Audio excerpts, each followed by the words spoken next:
In the spring of 2009, knowing this might be his last shot to make it big, 27-year-old Adam Lambert seized American Idol's spotlight with daring bravado.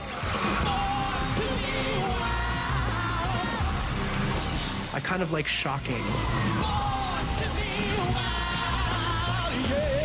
I think everything that I do on stage is meant to provoke some sort of reaction from the audience. You can fly so high, never gonna die.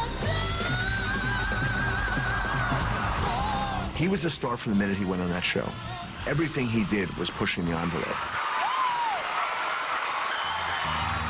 I fell into a burning ring of fire. He has this angelic voice, and he to turn American Idol, at least that season, from being what's essentially a pageant into being this kind of, you know, dramatic, like burlesque. I don't like to play it safe. I like to do things, you know, 100%.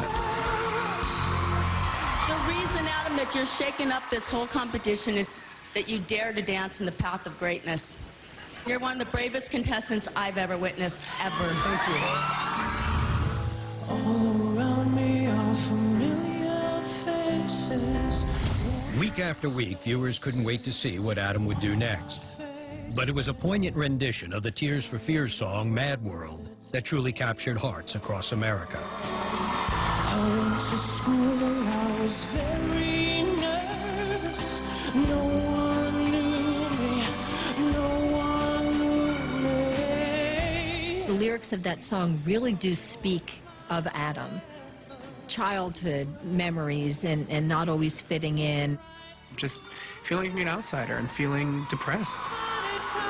So that was something that I really identified with, and I decided that it'd be a very emotional and kind of vulnerable performance for me. I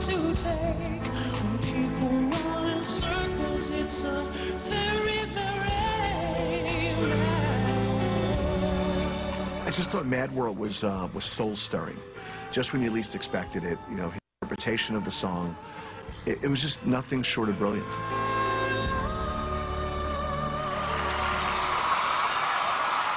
You have been one of the best, most original contestants we've ever had on the show. You know, the whole idea about doing a show like this is that you hope that you can find a worldwide star. I genuinely believe with all my heart that we have found that with you. Congratulations. Adam catapulted to the final round, Welcome to the final showdown, where he faced off against Chris Allen. They were Idol roommates, friends, and polar opposites. He was the guy-liner guy with the makeup on, and I was the guy next door that plays his guitar and sings the love songs to his girl.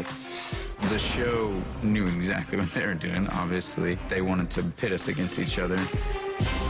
the guy next door versus the guy-liner. A sign of his growing star power, Adam appeared solo on the cover of Entertainment Weekly days before the finale, a first for an Idol singer. The article praised his showmanship, calling Adam the most exciting Idol contestant in years, while also questioning whether his sexuality would affect the voting. The article was speculating whether or not I was gay or not, and whether or not America would vote for a gay idol. I remember reading it going, why does it matter? But I guess it does. It was pretty crazy. There's a lot of people in the United States that aren't as open-minded as we'd all like them to be.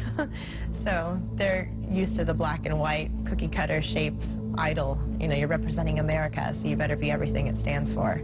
And Adam isn't that. It was hard for me because I wasn't able to talk.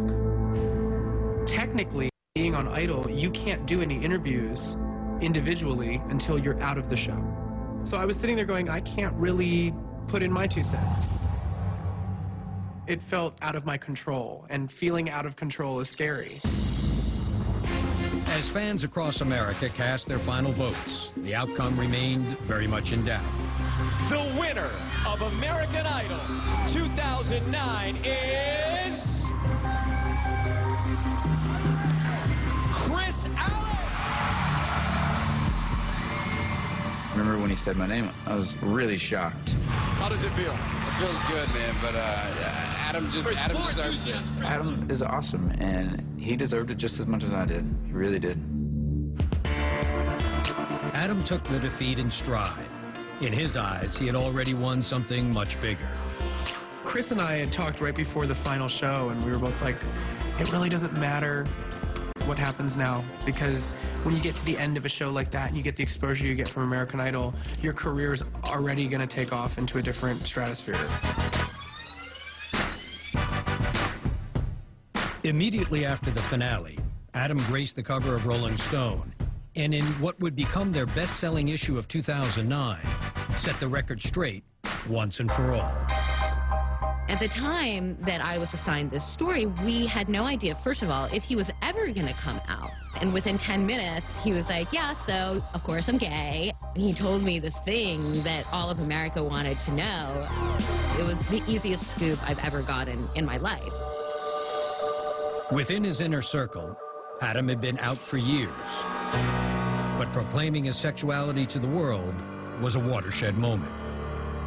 I wouldn't want to go through my career hiding anything or trying to cover something up. It's just not my style. Sexuality is so sensationalized. Like, everybody feels like they have to label it and call it out, and I'm proud of it. I'm proud of my sexuality. I have no hang-ups. I have no shame. But for me, it's not about wearing a t-shirt saying gay. It's Adam. Coming up, the kiss that shocked America. Did I really just see what I thought I saw? The adrenaline went through the roof. I got kind of excited. When Behind the Music continues. In a world of chips and cheese, one nacho reigns supreme. That's what I want. The ultimate nacho supreme won't be under $1.